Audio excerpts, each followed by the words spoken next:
하나님 말씀은 에베소서 2장 1절에서 19절입니다. 에베소서 2장 1절부터 제가 봉독하겠습니다. 하나님께서 허물과 죄로 죽었던 너희를 살리셨다. 그때 너희가 이 세상의 풍조를 따라 죄 가운데 행하고 공중의 권세 잡은 자를 따라 행하였으니 그는 곧 지금 불순종의 아들들 가운데서 활동하는 영이다.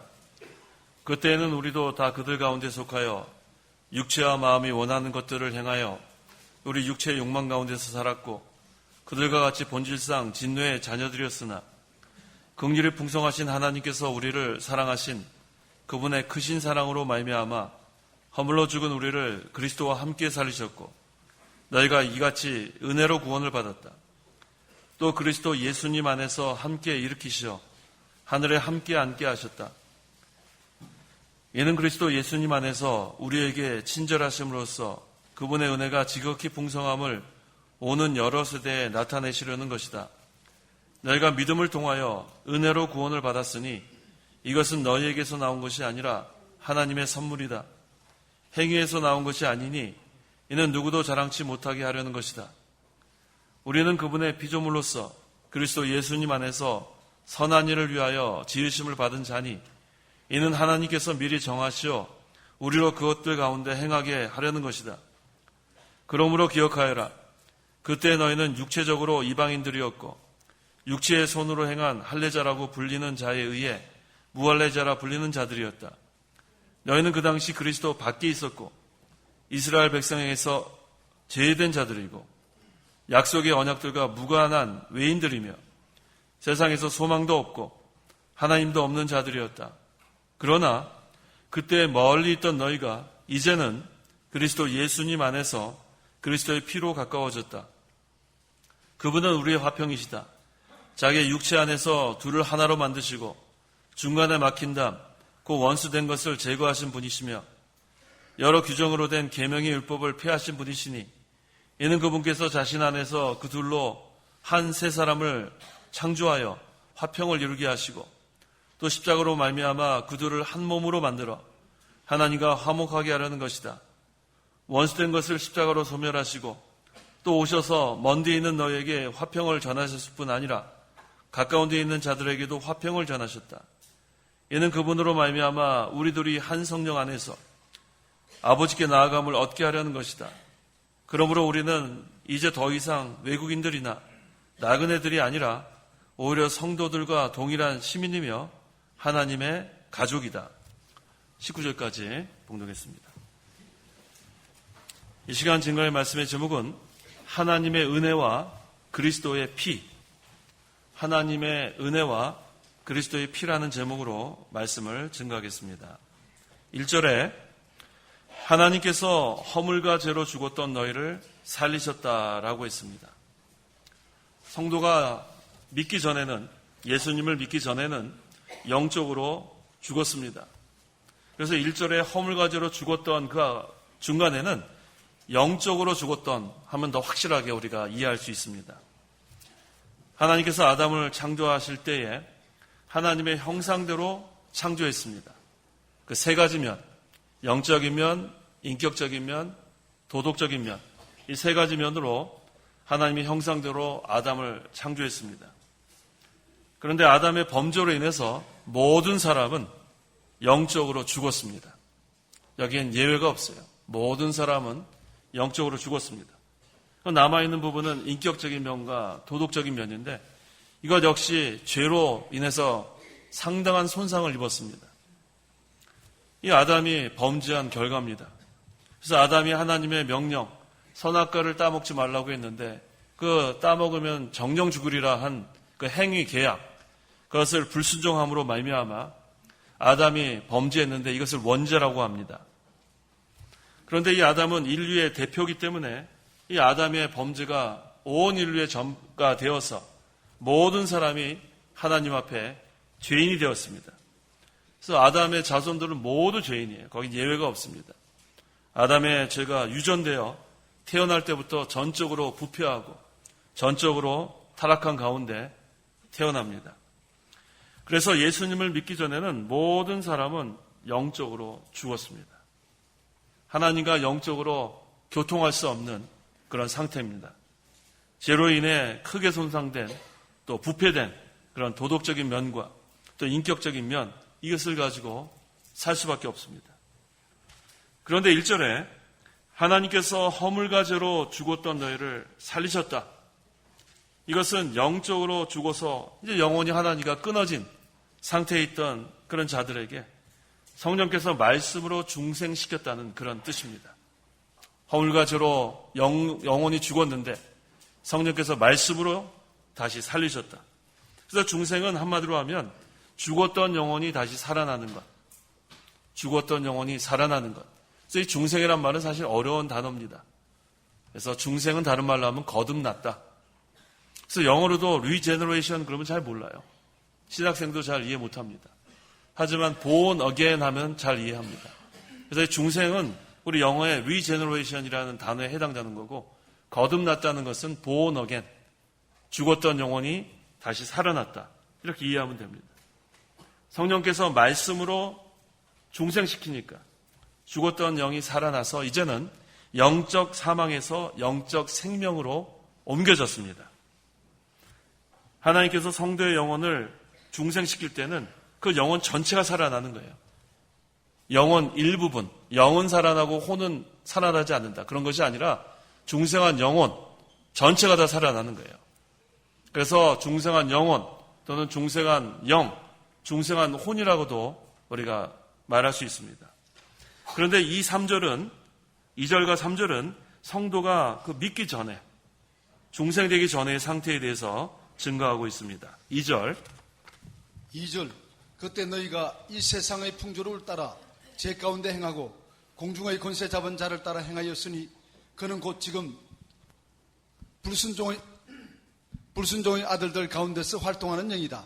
그때는 하고 했는데, 이 그때는 성도가 예수님을 믿기 전을 말합니다. 영혼이 죽었을 때를 말합니다.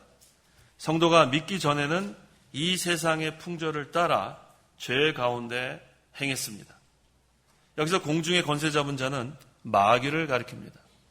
예수님 믿기 전에는 마귀의 자녀고 또 마귀의 종노를 하는 상태에 있었습니다. 마귀는 지금 불순종의 아들들 가운데서 활동하는 영이라고 했습니다. 이 마귀는 영적인 존재예요. 그래서 우리가 마귀와 싸우면 이길 수가 없어요. 마귀가 강합니다. 그래서 예수님을 믿지 않는 사람들은 마귀의 종노를 할 수밖에 없어요. 강하기 때문에 하나님의 말씀, 불순종하는 사람들은 이 마귀의 종노를 할 수밖에 없어요. 하지만 하나님의 말씀을 순종하는 자는 마귀가 공격을 해도 하나님의 말씀으로, 하나님의 능력으로 마귀를 물리칠 수 있습니다. 3절, 그때에는 우리도 다 그들 가운데 속하여 육체와 마음이 원하는 것들을 행하여 우리 육체의 정욕 가운데서 살았고 그들과 같이 본질상 진노의 자녀들이었으나.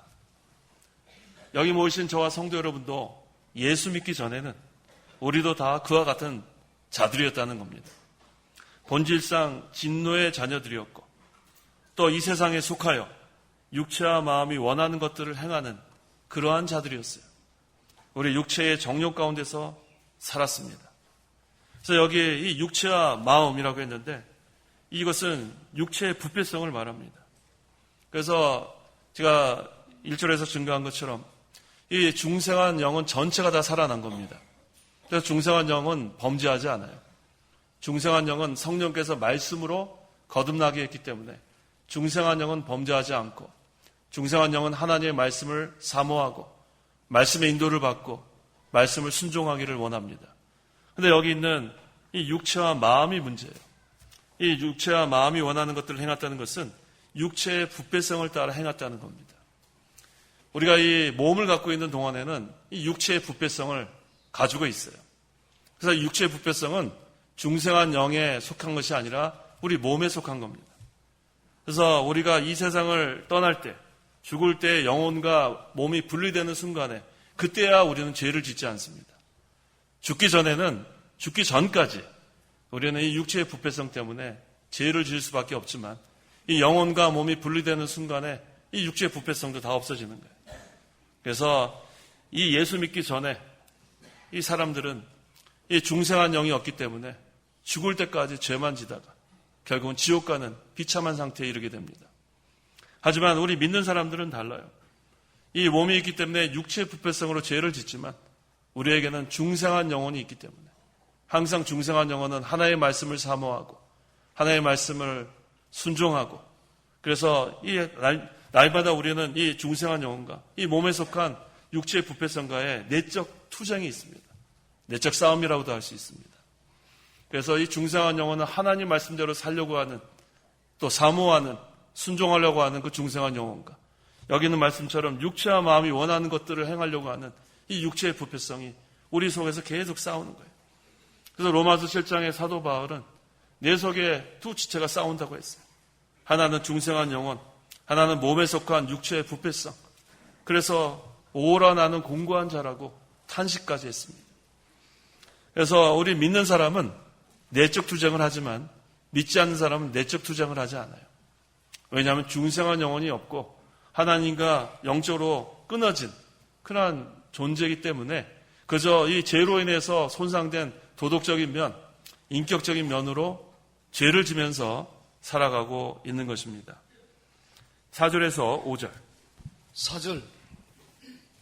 긍휼이 풍성하신 하나님께서 우리를 사랑하신 그분의 크신 사랑으로 말미암아 허물로 죽은 우리를 그리스도와 함께 살리셨고 너희가 이같이 은혜로 구원을 받았다. 긍휼이 풍성하신 하나님께서 우리를 그리스도와 함께 살리셨고라고 했습니다. 하나님의 긍휼로 하나님의 사랑으로 우리가 구원받았다는 말씀입니다. 허물로 죽은 우리, 허물과 죄로 영적으로 하나님과 끊어졌던 우리가 하나님의 은혜로 우리를 구원하셔서 우리가 구원받은 것은 전적으로 하나님의 은혜입니다. 우리를 사랑하신 그분의 크신 사랑으로 말미암아 허물로 죽은 우리를 살리셨다. 너희가 이같이 은혜로 구원을 받았다라고 했습니다. 우리가 영적 사망에서 영적으로 생명으로 옮겨진 것은 전적으로 하나님의 은혜예요. 이것은 그 다음에 나오는데 하나님의 선물입니다. 6절에서 7절. 6절. 또 그리스도 예수님 안에서 함께 일으키시어 하늘에 함께 앉게 하셨다. 이는 그리스도 예수님 안에서 우리에게 인자하심으로써 그분의 은혜가 지극히 풍성함을 오는 여러 세대에 나타내시려는 것이다. 8절 마지막에는 하나님의 선물이라고 했습니다. 우리가 죽었어요. 영원히 죽었습니다. 죽었다는 것은 하나님과 끊어졌다는 말씀입니다. 하지만 그리스도와 함께 다시 살렸고 예수 믿는 사람은 그리스도와 연합이 됐기 때문에 이젠 하나님과도 영적으로 교통할 수 있습니다. 우리의 그 영혼을 그리스도와 함께 일으켜서 그리스도와 함께 하늘에 앉게 했습니다. 우리에게 새 생명을 주시고 또한 능력도 우리에게 주셨습니다. 그래서 우리는 예수님께서 십자가에 달려 죽으실 때 우리도 죽은 거예요.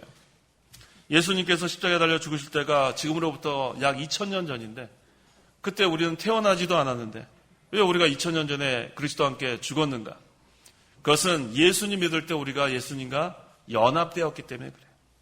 예수님 믿는 즉시 예수님과 연합이 됐기 때문에 약 2000년 전에 예수님께서 십자가에 달려 죽으신 것은 내가 그때 같이 죽은 거예요.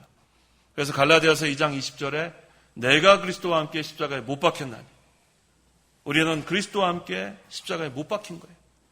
예수님의 십자가의 피로 우리가 그때 다 죄사함을 받은 겁니다. 또 그리스도께서 부활하실 때 우리도 부활하는 거예요. 그리스도와 함께 살리심을 받은 거예요. 그것도 그리스도와 연합됐기 때문에 그리스도와 함께 죽고 그리스도와 함께 살아난 겁니다. 지금도 그리스도께서는 승천하셔서 하나님 우편에서 우리를 위해서 간구하고 계시는데 우리도 그리스도와 함께 올라간 거예요. 영적으로 우리가 그리스도와 연합됐다는 증거입니다. 이것은 대표성을 의미합니다. 아담은 온 인류의 대표고 우리 그리스도는 택한 백성의 대표예요. 그래서 아담의 죄가 온 인류에 전가된 것처럼 그리스도께서 십자가에 달려 죽으시고 완전한 일을 행하신 그 의인은 택한 백성에게 전가됐어요. 그래서 예수님을 믿을 때 우리는 예수님과 연합이 되고 예수님의 의가 우리에게 오고 예수님의 새 생명이 우리에게 오고 예수님의 능력이 우리에게 온 것으로 우리는 살아가고 있는 겁니다. 하나님께서 우리를 구원하신 목적, 그것은 바로 하나님의 인자하심과 은혜가 지극히 풍성함을 여러 세대에 나타내는 것이 하나님의 목적이에요. 그래서 우리는 하나님의 인자하심을 우리를 통해서 나타나고 있고, 하나님의 은혜가 지극히 풍성함을 우리를 통해서 세세 무궁토록 나타내시고자 하는 것이 하나님께서 우리를 구원하신 목적입니다. 그 8절에 너희가 믿음으로 말미암아 은혜로 구원을 받았으니 이것은 너희에게서 나온 것이 아니라 하나님의 선물이다라고 했습니다. 이 중요한 단어가 믿음과 구원이에요. 믿음도 하나님의 선물, 구원도 하나님의 선물이에요. 중요하죠? 믿음도 하나님께서 거저 주신 거고 구원도 하나님께서 거저 주신 거예요. 내 결정으로 되는 것이 아니에요. 혈통으로 되는 것도 아닙니다. 요한복음 1장 12절 13절 12절 그러나 누구든지 그분을 영접하는 자들 곧 그분의 이름을 믿는 자들에게는 하나님의 자녀가 되는 권세를 주셨으니 그들은 혈통에서나 육체의 뜻에서나 사람의 뜻에서 나지 않고 하나님께로서 난 자들이다. 예수님을 믿는 자들은 하나님께로서 난 자들이에요. 여기 에베소서 2장 8절과 요한복음 1장 13절이 똑같습니다. 에베소서는 사도 바울이 기록했고 요한복음은 사도 요한이 기록했는데 똑같아요.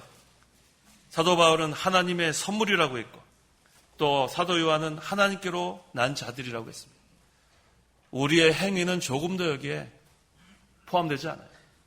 또 혈통도 포함되지 않습니다.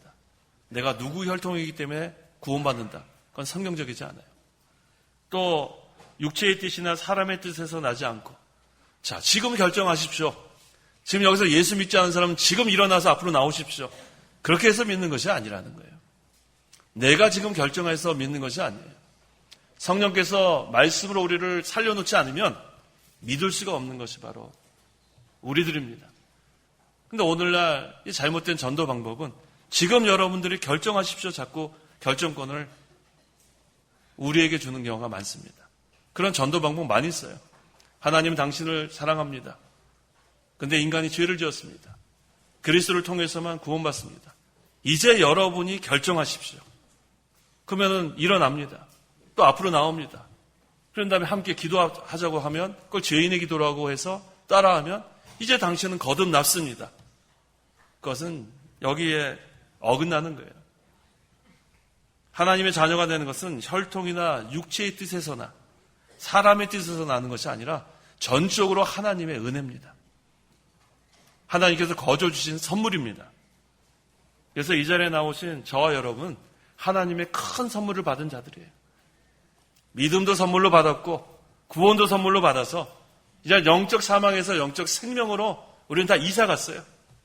이제는 지옥 가는 사람이 한 명도 없는 거예요. 믿는 자들. 영원한 하늘나라 하나님의 백성이 되고 하나님의 자녀가 되는 권세를 얻었습니다. 이것이 하나님의 선물이고 하나님의 은혜입니다. 하나님의 자녀가 되는 것은 혈통이 전혀 상관없어요. 하나님의 자녀가 되는 것은 무슨 가문 그런 거 전혀 상관없어요. 어리석고 비천하고 멸시받는 자들이 할지라도 예수님을 믿으면 하나님의 자녀가 됩니다. 그래서 요한복음 3장 6절에 육으로 난 것은 육이고 성령으로 난 것은 영이다라고 했어요. 살리는 것은 영이고 육은 무익합니다. 우리가 거듭난 것은 육이 아니고 영입니다. 영적으로 먼저 거듭나야 그 다음에 장차 예수님 재림하실 때 이 몸의 부활도 있는 거예요. 그래서 하나님의 자녀가 되신 저와 성도 여러분들은 너무나 감사해요.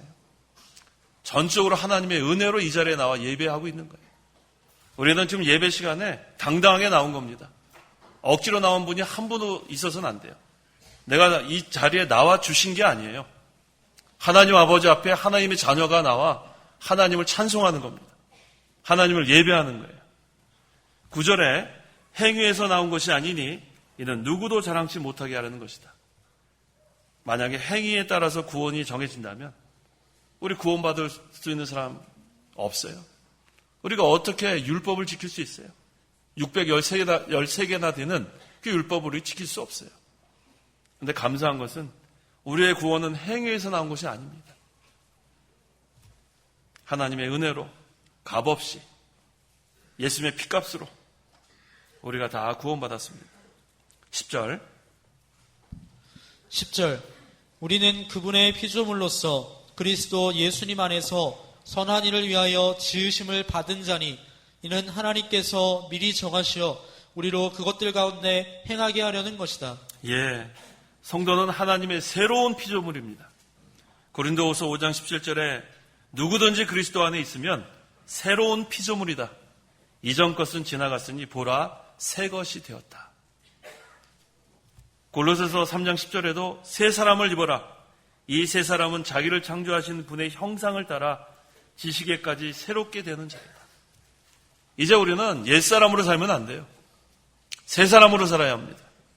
이 옛사람이 바로 이전에 예수 믿기 전에 그 세상의 풍조를 따랐던 그것이 바로 옛사람으로 사는 거예요. 육체의 부패성을 따라 사는 것은 옛사람으로 사는 것이고 성령께서 말씀으로 우리를 거듭나게 한 새 사람으로 사는 것은 이제 중생한 영으로 사는 거예요. 이제는 더 이상 우리가 이 내적 투정에서 지면 안 돼요. 지는 사람은 다시 옛날로 돌아가는 거예요. 옛날에 예수 믿기 전에 그런 행동 그대로 하는 것은 옛사람으로 사는 겁니다. 예수님과 함께 십자가에 못 박혀서 옛사람도 십자가에 못 박았는데 다시 옛사람으로 살면 안 되는 거예요. 항상 중생한 영, 성령의 인도를 따라 살면 여기 있는 말씀처럼 골로새서 3장 10절에 이 세 사람은 자기를 창조하신 분의 형상을 따라 우리는 하나님의 형상을 따라 그리스도의 형상을 따라 살아가는 그러한 새로운 피조물입니다. 그래서 성도는 선한 일을 위하여 지으심을 받은 자들이라 했는데 이 선한 일은 무엇인가? 선한 일은 첫째, 하나님의 뜻을 이루는 것이 선한 일이에요. 우리가 사는 목적이 바로 이거예요. 하나님의 뜻을 이루는 것. 하늘에 계신 아버지여 이름이 거룩히 여김을 받으시며 나라에 임하옵시며 뜻이 하늘에서 이룬 것 같이 땅에서도 이루어지이다. 이 성도를 통해서 교회를 통해서 하나님께서 하나님의 뜻을 이루어 가시는 겁니다. 이게 바로 선한 일이에요. 또 선한 일은 두 번째, 하나님을 기쁘시게 하는 것이 선한 일이에요. 하나님을 기쁘시게 하는 것이 무엇인가? 우린 그것을 찾아 순종해 나가는 거예요. 구체적으로 하면은 하나님의 말씀 순종하는 게 바로 하나님 기쁘시게 하는 거예요. 오늘 주일입니다. 주일 이렇게 하나님 앞에 나와 예배하는 것, 이거 선한 일이에요. 주일에 아픈 자들, 우리 성도들 신방하는 것, 이거 선한 일이에요. 이거 얼마나 중요한 일이에요. 우리가 선한 일을 하면 하나님께서 기뻐하세요. 그 다음에 우리의 중생한 영이 자라납니다. 하나님의 뜻을 이루고 하나님을 기쁘시게 하면 우리의 중생한 영이 자라나고 하나님의 나라가 임하고 의의가 세워져 나가는 것입니다. 11절 그러므로 기억하여라. 그때의 너희는 육체적으로 이방인들이었고 육체의 손으로 행한 할례자라고 불리는 자에 의해 무할례자라 불리는 자들이었다. 예수 믿기 전에는 어땠는가? 기억하여라. 그때는 예수 믿기 전에는 육체적으로 이방인들이었다. 이 에베소 교인들은 육체적으로는 이스라엘 사람이 아니에요. 이방인들 맞습니다. 무할례자였다. 육체의 할례를 행한 자와 대조해서 그들은 할례받지 않았습니다. 또 12절에 너희는 그 당시 그리스도 밖에 있었고 이스라엘 백성에서 제외된 자들이고 약속의 언약들과 무관한 외인들이며 세상에서 소망도 없고 하나님도 없는 자들이었다. 이건 에베소 교인들뿐만 아니라 우리도 마찬가지예요. 예수 믿기 전에는 그리스도 밖에 있었어요. 얼마나 쓸쓸하고 얼마나 곤고하고 얼마나 비참한 상태인지 모릅니다. 예수 믿기 전에는 다 그리스도 밖에 있어요. 하늘나라의 이 풍성한 은혜와 복을 받아 누릴 수가 없어요. 하나님과 끊어졌기 때문에 하늘나라하고는 전혀 상관이 없는 그런 상태였습니다. 예수 믿기 전에는. 또 이스라엘 백성에게서 제외된 자들이다. 하나님의 백성이 아니라는 거예요. 또 약속의 언약들과 무관한 외인들. 하나님께서 얼마나 우리에게 약속하신 것이 많습니까? 그건 전혀 상관이 없는 그런 자들이라는 그런 뜻입니다. 세상에서 소망도 없고 하나님도 없는 자들이었다. 예수 믿기 전에는 영원한 하늘나라의 소망이 없어요. 장차 부활의 소망도 없습니다. 예수 믿기 전에는 이 세상이 전부기 때문에 이 세상에서 먹고 마시는 것으로 만족을 얻고 결국은 영원한 지옥불, 지옥에가 형벌받는 것, 그날만 기다리는 것이 바로 우리가 예수 믿기 전의 상태였습니다. 하나님도 없는 자들이었다. 하나님과는 아무 상관이 없어요. 그것이 바로 예수 믿기 전에 얼마나 비참한 그런 상태였습니까? 하지만 13절 우리 같이 한번 읽어보겠습니다. 그러나 그때 멀리 있던 너희가 이제는 그리스도 예수님 안에서 그리스도의 피로 가까워졌다. 얼마나 감사해요. 그때 멀리 있던 너희가 하나님과 끊어졌어요. 얼마큼 멀어졌냐면 원수였어요, 하나님과. 그런데 이제는 그리스도 밖에 있던 자들이 예수님을 믿으면 예수님 안에 살게 되는 거예요. 이 예수님이 아는 빛의 세계입니다. 예수님 아는 생명의 세계입니다. 예수님 아는 사랑의 세계입니다. 예수님 아는 영적 세계입니다. 예수 믿으면 영적 하나님 나라가 우리에게 임하는 거예요. 예수님과 하나가 되는 거예요. 이 얼마나 감사한지 몰라요. 그때 멀리 있던 너희가 이제는 그리스도 예수님 안에서 그리스도의 피로 가까워졌다.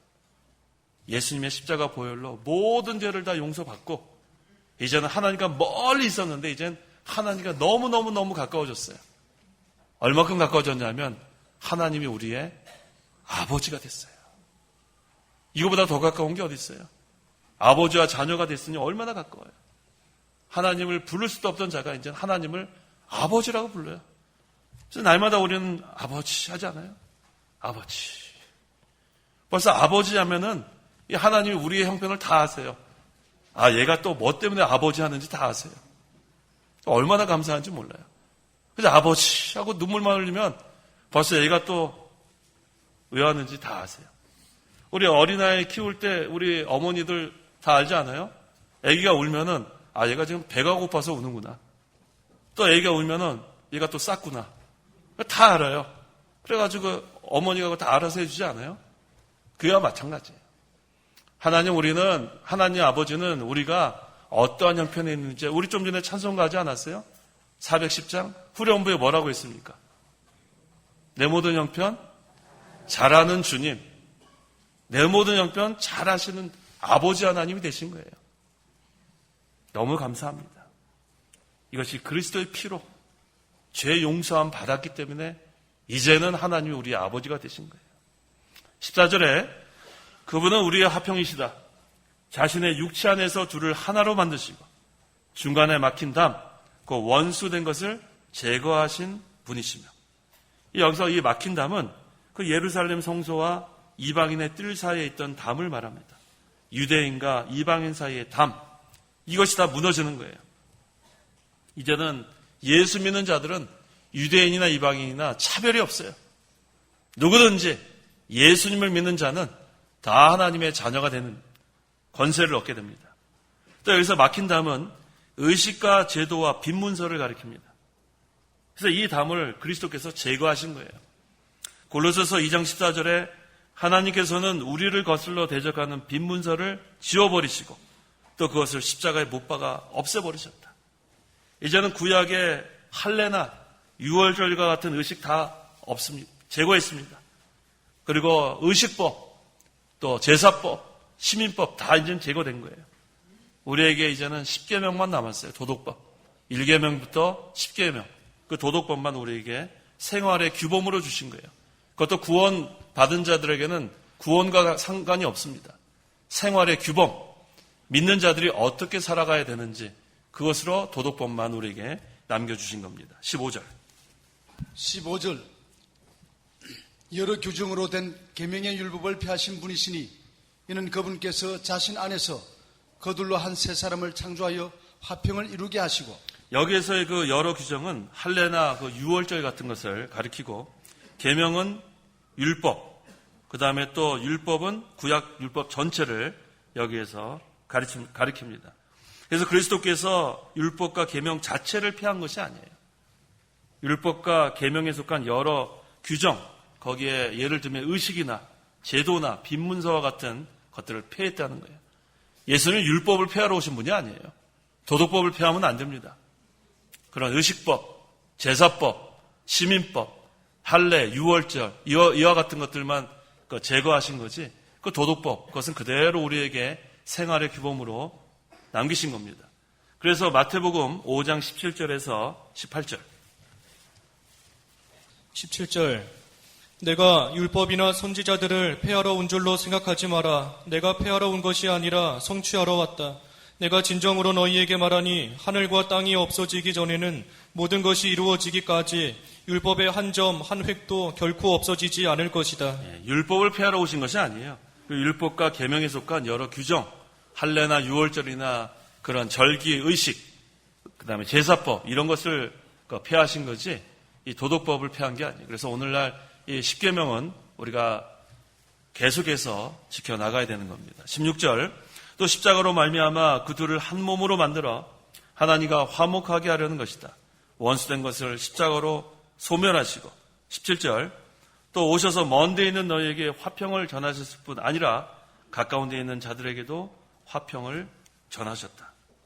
자, 율법과 계명에 속한 여러 규정들 이것을 십자가로 다 소멸했습니다. 그다음에 여기서 먼 데 있는 너희는 이방인들을 가리키고 가까운 데 있는 자들은 유대인을 가리켜요. 이제는 이 화평의 복음을 믿는 자는 차별이 없어요. 유대인이나 이방인이나 차별이 없이 새 언약 아래에 있는 모든 사람들은 누구든지 예수님 믿으면 구원을 받습니다. 18절 18절 이는 그분으로 말미암아 우리 둘이 한 성령 안에서 아버지께 나아감을 얻게 하려는 것이다. 유대인이나 이방인이나 믿는 자들은 한 성령 안에서 아버지께 나아감을 얻었습니다. 19절 그러므로 너희는 이제 더 이상 외국인들이나 나그네들이 아니라 올해 성도들과 동일한 시민이며 하나님의 가족이다 라고 했습니다. 5월달은 우리 가정의 달이라고 하죠. 가정의 달. 우리 각각 가정이 있는데 여기 모이신 저와 성도 여러분들은 하나님의 가족이에요. 특별히 가정의 달 우리가 다시 한번 에베소서 2장 19절 한번 생각해 보시면 돼요. 우리는 그리스도 안에서의 형제 자매인 것을 잊어버리면 안 돼요. 분명히 19절 하반절에 뭐라고 했냐면 하나님의 가족이라고 했어요. 우리 가족 한 사람이 만약에 아프면 어떻게 해요? 마음이 아파요. 그래서 우리 교회 한 지체가 아프면 같이 아파줄 수 있는 하나님의 가족이 되어야 합니다. 이게 진정한 가족이에요. 그래서 이방인일지라도 그리스도를 믿는 자는 더 이상 외국인도 아니고 나그네도 아니고 하나님의 가족입니다.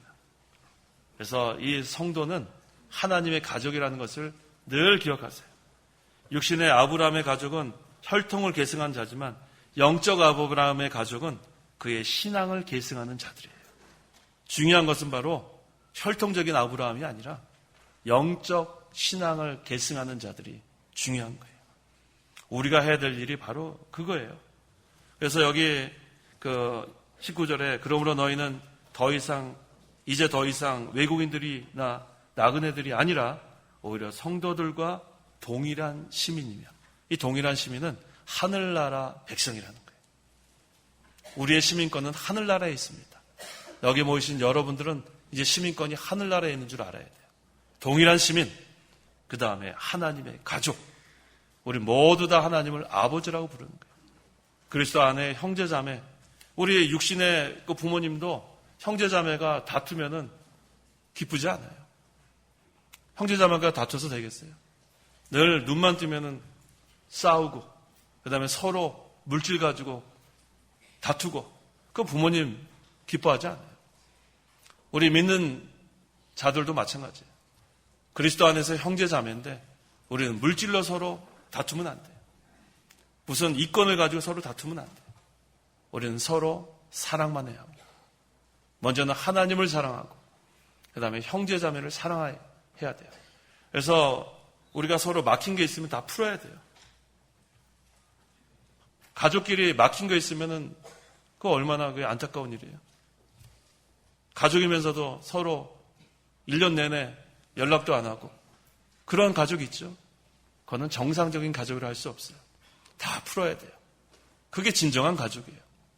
하나님의 가족은 막힌 것이 있으면 안 됩니다. 다 풀으세요. 그래서 항상 반갑게 만날 수 있는 그런 가족이 돼야 합니다. 만나면 반가운 게 가족 아니에요. 늘 연락하고. 그런데 이 하나님의 가족인데 그래 막힌 것이 있으면 안 돼요. 다 풀고 먼저는 마음과 뜻과 목숨을 다하여 하나님을 사랑하고 그 다음에 이웃을 내 몸처럼 사랑하라고 하신 그 말씀처럼 우리는 사랑만 하면 돼요. 그렇기 때문에 영적 하나님 나라가 우리 심령에 임한 거예요. 사랑의 세계가 임한 겁니다. 사랑의 세계에는 미움이 있으면 안 돼요. 사랑의 세계에는 비방하는 것이 있으면 안 돼요. 사랑의 세계에는 불평이 있으면 안 됩니다. 사랑의 세계에는 원망이 있으면 안 돼요. 하나님의 가족끼리는 그런 것들이 있어서는 안 돼요. 이전에는 그런 것대로 우리가 살았어요. 이전에 예수 믿기 전에는 그와 같이 살았을지라도 이제는 그리스도의 피로 먼저는 하나님과 가까워지고 그 다음에 우리 하나님의 가족 그리스도 안에서 형제자매가 사랑하는 그러한 생활. 이번 가정의 달을 맞이해서 우리는 하나님의 가족이라는 것을 늘 기억하세요. 우리가 이렇게 하나님의 가족이 된 것은 하나님의 은혜고 그리스도의 피로 된 것인 줄 믿고 감사하겠습니다. 기도하시기 바랍니다. 기도하겠습니다. 하나님의 은혜와 사랑을 참으로 감사합니다. 허물과죄로 영원히 죽어 멸망당할 죄인들을 하나님께서 구원하여 주시니 감사합니다. 믿음도 선물로 주셨고 구원도 선물로 주신 하나님. 이것은 우리에게서 난 것이 아니라 하나님께로부터 난 것이라고 했사오니 감사합니다. 이제 우리가 하나님의 뜻을 이루어가고 하나님을 기쁘시게 하는 선한 일을 하는 자들이 되기를 간절히 원합니다. 우리를 위해서 하는 것이 아니라 하나님을 위해서 살고 하나님 나라를 위해서 살고 하나님의 영광을 위해서 사는 제 모두가 되게 도와주시옵소서. 예수 믿기 전에는 본질상 진노의 자녀들로 이 세상에 풍속을 쫓고 마음과 육체가 원하는 대로 살았지만 이제는 그리스도의 피로 모든 죄를 다 용서함 받았고 이제는 하나님과 가까워졌다고 했사오니 하나님 기쁘시게 하는 하나님의 자녀들로 살게 도와주시옵소서. 또 우리 예수 믿는 자들은 하나님의 가족이라고 했습니다. 그리스도 안에서의 형제자매인 것을 늘 깨닫고 하나님을 사랑하고 형제를 사랑하는 저희 모두가 되게 도와주시옵소서. 예수님의 이름으로 기도하옵나이다. 아멘. 찬송가 1장.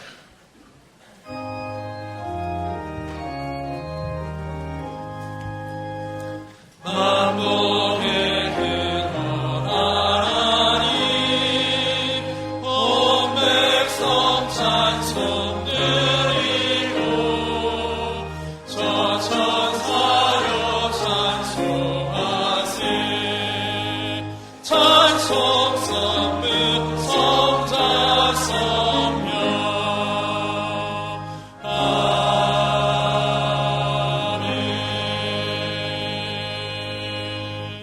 축도하겠습니다. 주 예수 그리스도의 은혜와 하나님의 사랑과 성령의 교통하심이 이 시간 하나님께 나와 예배하는 온 성도와 함께 있을지어다. 아멘.